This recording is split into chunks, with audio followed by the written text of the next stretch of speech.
You're listening to A Chapter a Day, a daily podcast. The Bible comes alive as we read a chapter out loud each day. Hello, my friends. It's time for a chapter a day. Today we are reading 2 Chronicles 34, which says, Josiah was 8 years old when he became king, and he reigned in Jerusalem 31 years. He did what was right in the eyes of the Lord and walked in the ways of his father David, not turning aside to the right or to the left.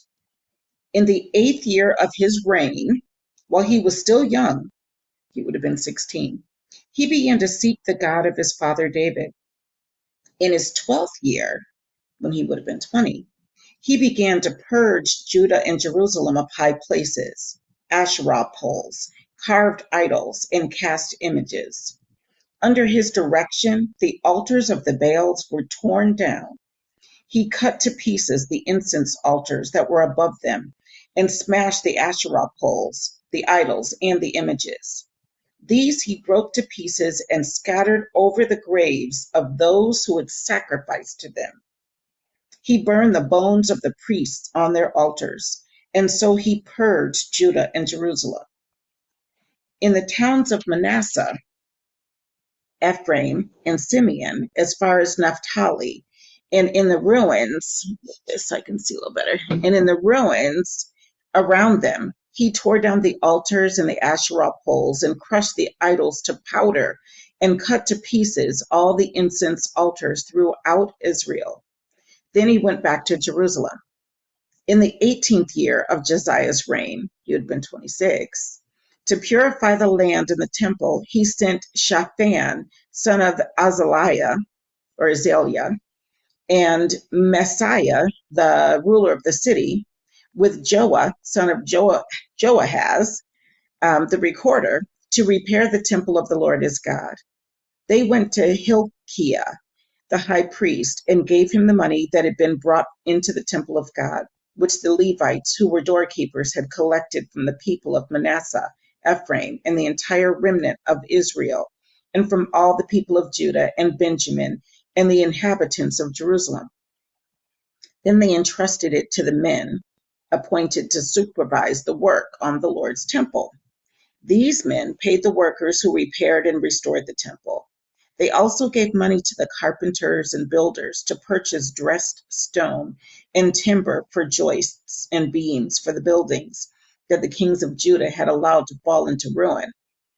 The men did the work faithfully. Over them to direct them were Jahath and Obadiah, Levites descended from Merari, and Zechariah and Meshullam, descended from Kohath.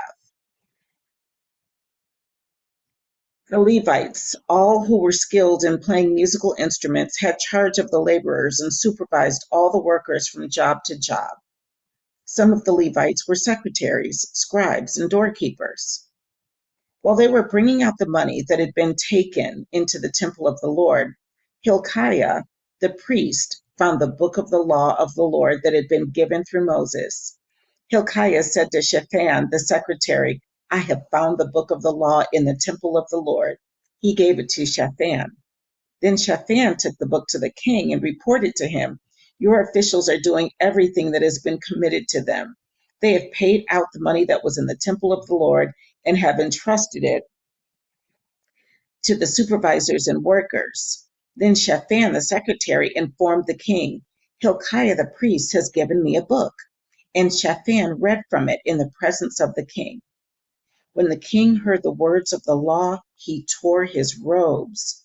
He gave these orders to Hilkiah, Ahikam, son of Shaphan, Abdon, son of Micah, Shaphan the secretary, and Isaiah the king's attendant. Go and inquire of the Lord for me and for the remnant in Israel and Judah about what is written in this book that has been found. Great is the Lord's anger that is poured out on us because our fathers have not kept the word of the Lord. They have not acted in accordance with all that is written in this book. Hilkiah and those the king had sent with him went to speak to the prophetess Huldah, who was the wife of Shallum, son of Tokath, the son of Hashrah, a keeper of the wardrobe. She lived in Jerusalem in the 2nd district. She said to them, "This is what the Lord, the God of Israel, says. Tell the man who sent you to me. This is what the Lord says. I am going to bring disaster on this place and its people. All the curses written in the book that has been read in the presence of the king of Judah, because they have forsaken me and burned incense to other gods and provoked me to anger by all that their hands have made. My anger will be poured out on this place and will not be quenched. Tell the king of Judah, who sent you to inquire of the Lord, this is what the Lord, the God of Israel, says concerning the words you heard. Because your heart was responsive and you humbled yourself before God when you heard what he spoke against this place and its people, and because you humbled yourself before me and tore your robes and wept in my presence, I have heard you, declares the Lord.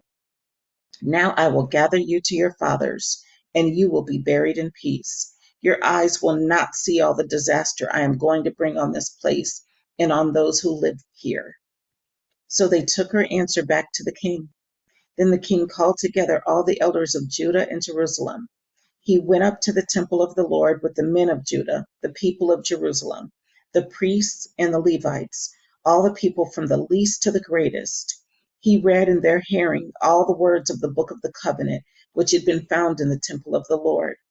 The king stood by his pillar and renewed the covenant in the presence of the Lord, to follow the Lord and keep his commands, regulations, and decrees with all his heart and all his soul, and to obey the words of the covenant written in this book. Then he had everyone in Jerusalem and Benjamin pledge themselves to it. The people of Jerusalem did this in accordance with the covenant of God, the God of their fathers.